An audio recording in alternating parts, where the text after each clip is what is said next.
नमस्कार दोस्तों आज की जो हमारी वीडियो है वो DTH SMPS पर होने वाली है। वैसे अगर आपको ये DTH SMPS रिपेयर करना आता है तो ये वीडियो आपके लिए बिल्कुल नहीं है, बस उन लोगों के लिए जिनको SMPS को रिपेयर करना नहीं आता है। तो इस वीडियो को पूरा देख लेंगे तो ये गारंटी है कि आप कोई भी SMPS जब आप रिपेयर करने जाएंगे तो आप उसे ईजी रिपेयर कर सकते हैं। तो दोस्तों देखिए, हमारा जो यहाँ DTH का SMPS होता है कुछ इस तरह से होता है। DTH SMPS का मतलब होता है स्विच मोड पावर सप्लाई, ठीक है।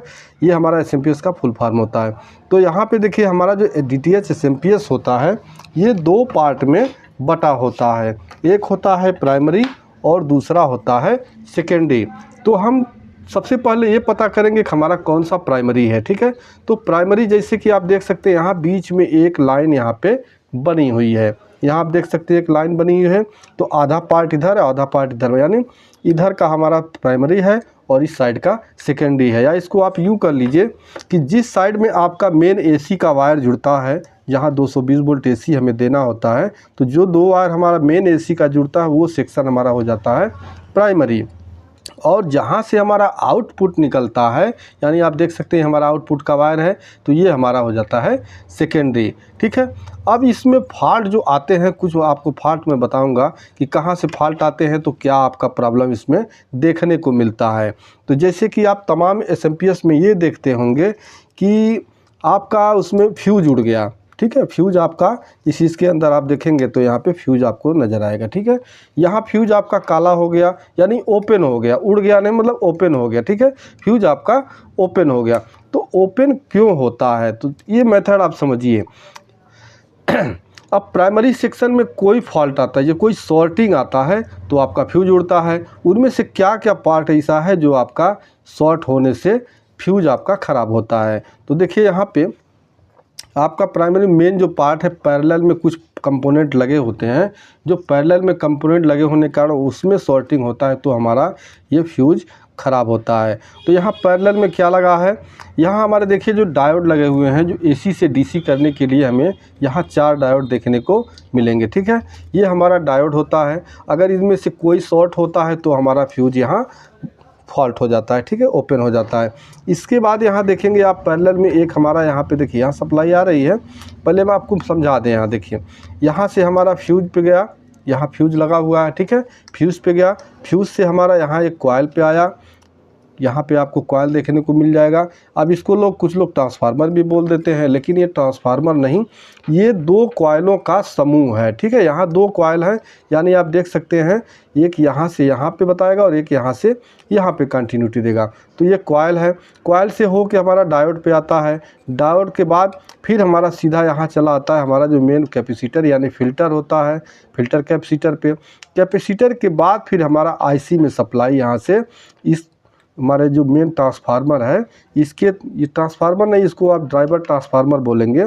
इस ड्राइवर ट्रांसफार्मर के थ्रू होते हुए फिर हमारे मेन IC पे जाता है और मेन IC पे जाके फिर हमारा यहाँ IC हमारा स्विच कराता है। स्विच कराने के बाद फिर हमारा जो ट्रांसफार्मर है सर्किट काम करने लगता है और हमारा सेकेंडरी पे सप्लाई चला जाता है। अब यहाँ सवाल ये है कि हमें कंपोनेंट की चेकिंग करना हमें पहले जानना चाहिए। अगर कंपोनेंट की सही तरह से चेकिंग हम जानते हैं तो हम किसी भी फॉल्ट को निकाल सकते हैं। तो यहाँ देखिए कंपोनेंट कौन कौन से लगे होते हैं। ये हमारा डायोड है, प्राइमरी में आपका यहाँ डायोड देखने को मिले, यहाँ डायोड है, ये हमारा डायोड है, ये हमारे सभी AC डायोड होंगे, ठीक है। इसके बाद आपका जो सेकेंडरी में यहाँ डायोड देख रहे हैं, यहाँ पे आपको DC डायोड देखने को मिलेगा। यहाँ का डायोड यहाँ आप नहीं लगा सकते, यहाँ का डायोड यहाँ नहीं लगा सकते, ठीक है। उसका जो आपका DC डायोड में आपका SR FR इस तरह से यहाँ नंबर होगा। यहाँ जो डायोड लगे होंगे यहाँ I1N करके यहाँ डायोड लगे होंगे। तो अब देखिए यहाँ पे चेकिंग आपको कैसे करना है। मल्टीमीटर जब ऑफलाइन आप चेक करेंगे तो लगभग सारा कंपोनेंट जो है वो कंटिन्यूटी रेंज में ही चेक करेंगे, बस एक रजिस्टर को छोड़कर, ठीक है। रजिस्टर को नहीं चेक करेंगे कंटिन्यूटी, वो भी कम ओम का रजिस्टर है तो आप उसको बजर मोड में चेक कर सकते हैं।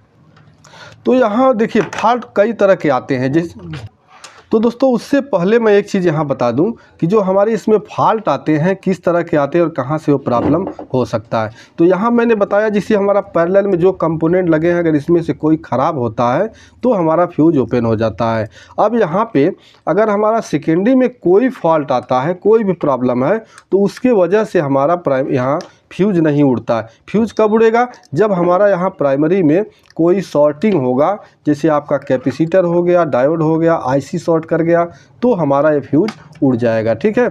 उसके बाद यहाँ अब कभी कभी आप देखते होंगे लो वोल्टेज का प्रॉब्लम, यानी यहाँ कोई वोल्टेज नहीं आ रहा है तो प्रॉब्लम कहाँ होगा? हमारे प्राइमरी का। अगर यहाँ कुछ वोल्टेज आ रहा है, कुछ किसी पिन पे आ रहा है, किसी पिन पे नहीं आ रहा है, तो ये प्रॉब्लम हमारा प्राइमरी का नहीं होगा, हमारा प्राइमरी सेक्शन बिल्कुल ओके है। ठीक है। तो वो प्रॉब्लम हमारा सेकेंडरी का होगा। तो सेकेंडरी में आपको क्या है, अगर आपका लो वोल्टेज है, किसी पिन पे नहीं आता है, तो यहाँ जो हमारे डायोड लगे हुए हैं, इन डायोड को आपको चेक करना होगा। कोई डायोड शॉर्ट कर जाता है तो हमारा यहाँ प्राइमरी का वोल्टेज जो है वो लो हो जाता है, किसी पिन पे आएगा, किसी पिन पे नहीं आएगा। ठीक है। तो यहाँ आपने क्लियर कर लिया कि अगर यहाँ सेकेंडरी में कोई शॉर्ट डायोड हमारा शॉर्ट भी होता है तो हमारा प्राइमरी का फ्यूज नहीं उड़ सकता है। फ्यूज कब उड़ेगा? जब हमारे प्राइमरी में कोई कंपोनेंट शॉर्ट करता है। कोई कंपोनेंट मतलब कैपेसिटर, डायोड, आईसी, इस तरह से कोई शॉर्ट करता है तो हमारा फ्यूज उड़ता है। अब कभी कभी प्रॉब्लम आपको देखने को मिलता है कि कुछ भी नहीं शॉर्ट है। ठीक है। कुछ भी नहीं शॉर्ट है, हमारा फ्यूज भी सही है, लेकिन उसके बाद भी हमको सप्लाई आउटपुट पे नहीं मिल रहा है। तो ऐसे कंडीशन में आपका इधर का देखिए, यहाँ आपका सप्लाई, तब अगर फ्यूज नहीं उड़ता है तो आपका सप्लाई ये ओके है, लेकिन प्रॉब्लम कहाँ से है? अब आपको यहाँ देखना होगा, आपका मेन आईसी से प्रॉब्लम हो सकता है, यहाँ ऑप्टो कपलर से प्रॉब्लम हो सकता है, या और जो छोटे देखिए यहाँ कैपेसिटर लगे हुए हैं, इस तरह के कंपोनेंट ख़राब होने से आपका फ्यूज नहीं उड़ेगा, लेकिन आपका सप्लाई डेड हो जाएगा। ठीक है।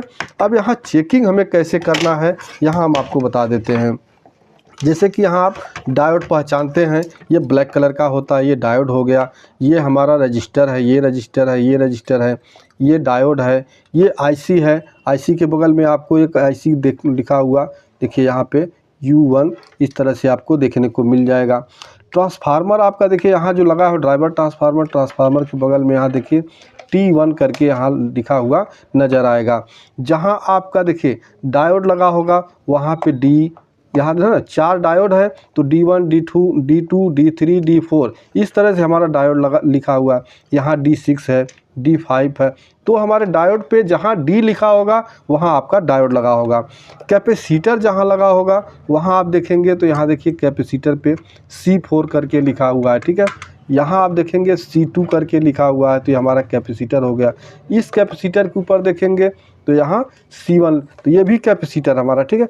ये कैपेसिटर, ये कैपेसिटर, ये यहाँ देखिए यहाँ एक लाल कलर का यहाँ ये कैपेसिटर, और ये सब कैपेसिटर, यहाँ भी सारे कैपेसिटर लगे हुए हैं, लेकिन सबका काम अलग है। ठीक है।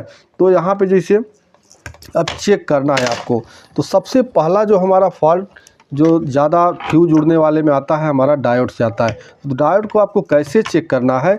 मल्टीमीटर को बजर के रेंज में रख लेना है। बजर रेंज में रखने के बाद यहाँ मल्टीमीटर से आप क्या करेंगे, डायोड के दोनों सिरों पे आपको इस तरह से मल्टीमीटर का प्रोड लगाना है। तो सबसे पहले मैं इसका कार्य बता दूं, चेकिंग कैसे किया जाता है। ये आपका एक साइड से रीडिंग देता है और दूसरे साइड से रीडिंग नहीं देता है। अगर दोनों साइड से रीडिंग दे रहा है या आपको बीप की आवाज़ दे रहा है तो इसका मतलब हमारा डायोड ख़राब है। तो जैसे कि यहाँ आप देख सकते हैं, यहाँ पे हम एक डायोड चेक करते हैं,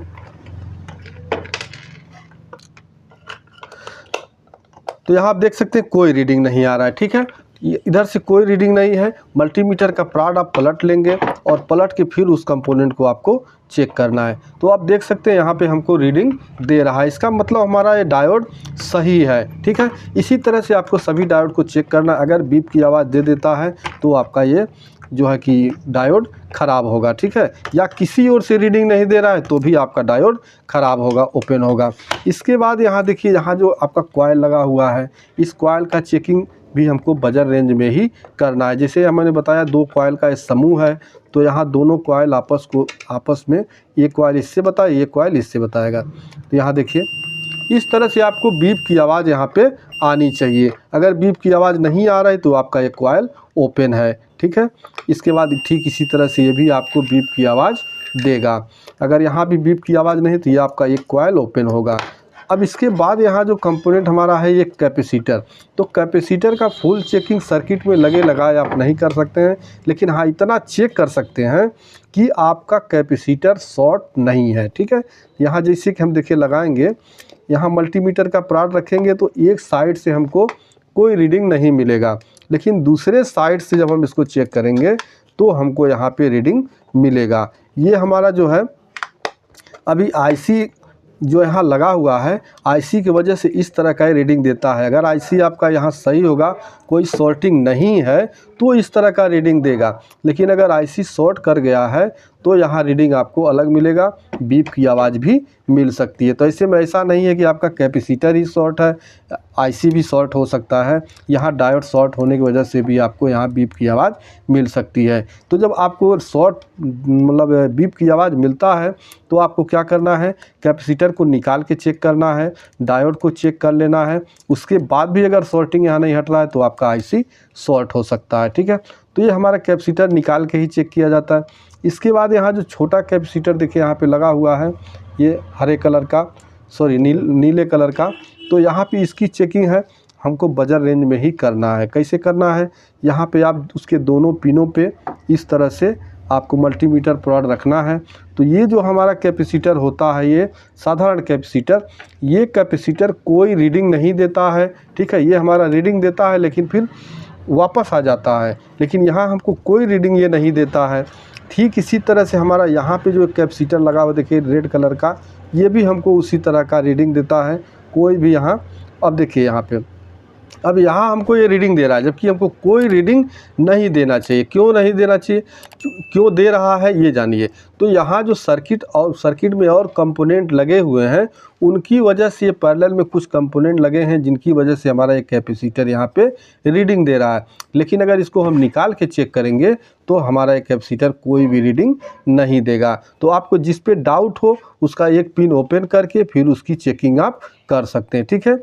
इसके बाद यहाँ पे आप देख सकते हैं एक कैपेसिटर, ये भी हमारा कोई रीडिंग नहीं देना चाहिए। अगर आपको रीडिंग दे रहा है या बीप की आवाज़ दे रहा है तो ये कैपेसिटर ख़राब होगा। इसके बाद आपका आता है देखिए यहाँ पे आईसी। तो आईसी का तो कोई चेकिंग ऐसे होता नहीं है कि आपका कोई मतलब मल्टीमीटर से चेक करके बता दिया जाए कि आईसी सही है ख़राब है। बस ये है, आपको ये गेस करना होता, शॉर्टिंग वगैरह है तो आपको आईसी ख़राब नज़र मतलब शॉर्टिंग पे नज़र आ जाएगा।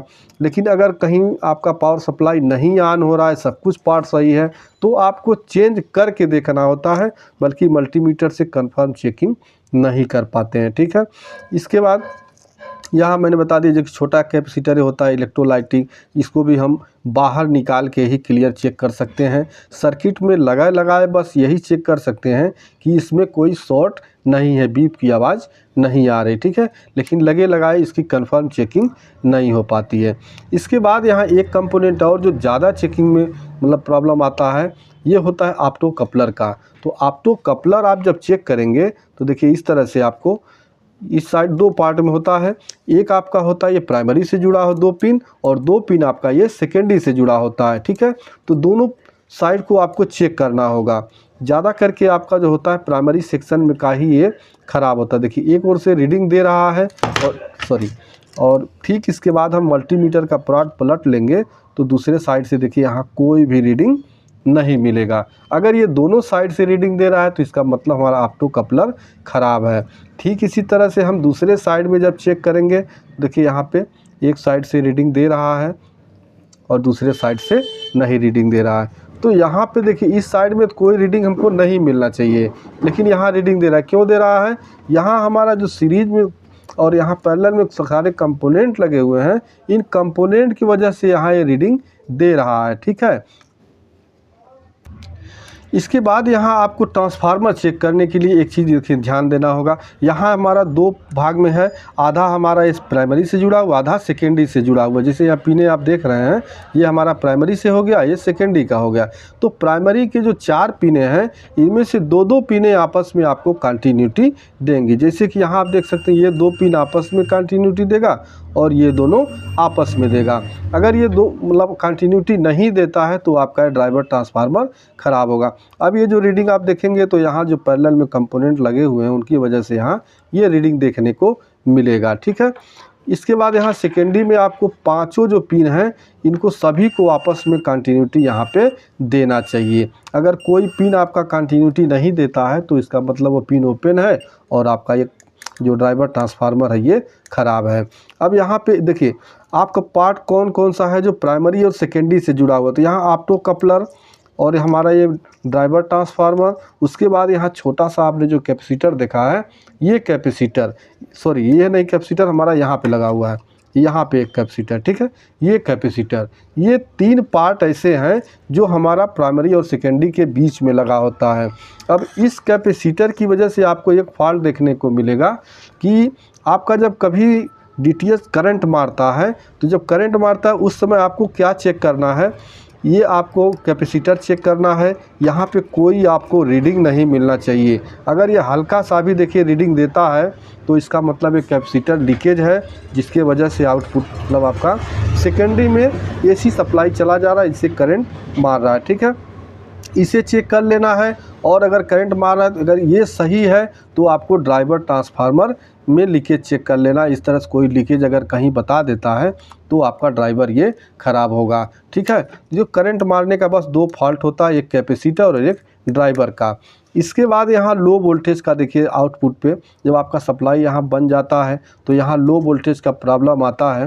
तो लो वोल्टेज का प्रॉब्लम में क्या है कि एक तो होता है कि सप्लाई आपने सब कुछ सारे डायोड चेक कर लिया और सभी डायोड सही है, उसके बाद भी आपका सप्लाई एक्यूरेट नहीं है। तो ऐसे कंडीशन में आपको क्या करना है, यहाँ पे आपका जो लगा हुआ है ये ट्रांजिस्टर चेक कर लेना है। ठीक है, यहाँ ट्रांजिस्टर चेक करना है, इसका नंबर है 431। ठीक है, ये ट्रांजिस्टर ख़राब हो सकता है या यहाँ जो तीन रजिस्टेंस लगे हुए हैं इन रजिस्टेंस की वजह, कोई रजिस्टेंस अगर सड़ गया है, ओपन हो गया है तो उसकी वजह से आपका वोल्टेज जो है रेगुलेट नहीं हो पाता है, इसके वजह से आपका सप्लाई कम या ज़्यादा हो सकता है। तो यहाँ रेगुलेटर का काम करता है हमारा ये 431 ट्रांजिस्टर जो हमारे आपको कपलर को फीडबैक देता है, फिर यहाँ से हमारा सप्लाई रेगुलेट होता है। ठीक है, और लो वोल्टेज के प्रॉब्लम में बस आपका यही होता है, ये बहुत कम केस में ख़राब होता है। बाकी यहाँ जो डायोड लगे हुए हैं इनमें से कोई एक डायोड शॉर्ट कर जाता है जिसकी वजह से यहाँ कोई सप्लाई एक आध सप्लाई बंद हो जाती है और हमारा DTS रिसीवर भी पूरी तरह से डेड हो जाता है, डेड पोजीशन में हो जाता है। तो दोस्तों मैंने यहाँ पे सारे कंपोनेंट को चेक करने का तरीका बता दिया, कहाँ से फॉल्ट आते हैं मैंने वो बता दिया। आई होप कि इस वीडियो को देखने के बाद अगर आपके पास कोई DTS पावर सप्लाई बनने के लिए आता है तो आप उसे रिपेयर कर पाएंगे। वीडियो अच्छा लगा हो तो वीडियो को लाइक ज़रूर करिएगा। चैनल पर नए हैं तो प्लीज़ चैनल को सब्सक्राइब कर दीजिएगा। मिलते हैं नेक्स्ट वीडियो में, तब तक के लिए नमस्कार।